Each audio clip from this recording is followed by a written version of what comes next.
Like, would you say that the period from 2009 to 2020 or to 2021 that we had healthy policies in place? Oh God, I mean, when you define healthy policies, I just like want to be really clear. Like, no, that's why I'm asking you to define them. Yeah.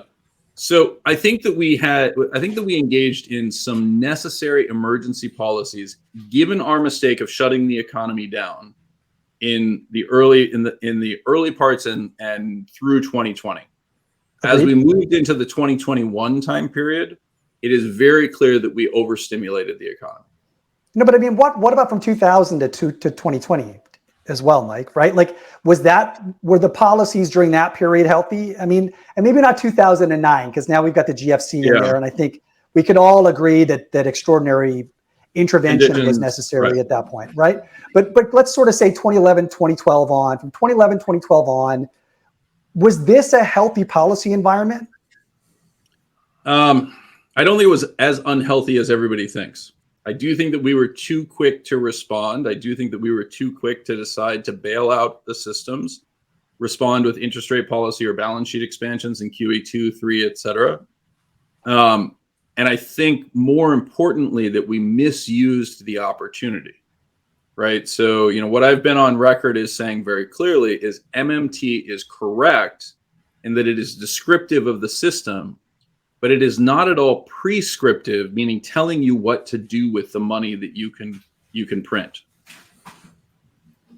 Broadly wasted the opportunity to make the investments to improve our society so that we'd be better positioned coming out of this. Right? I think the point might be that monetary policy is not enough, right? The problem is that the blunt tools that Fed and other central banks have at their disposal only allows them to do so much. And the second order effects and third order effects of those policies create all these externalities that we're now coming to terms with, right? I think perhaps what you're going with this is that fiscal policy and regulation and fighting NIMBYism and all these other dynamics are the more appropriate approach from a regulatory and policy perspective.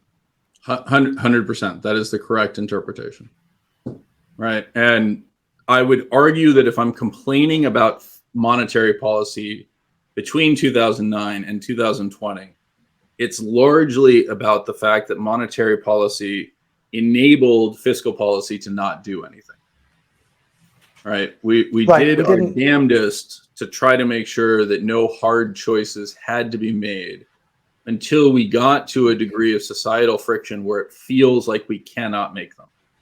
A powerful opioid that numbed everybody into inaction, I guess, is a reasonable statement.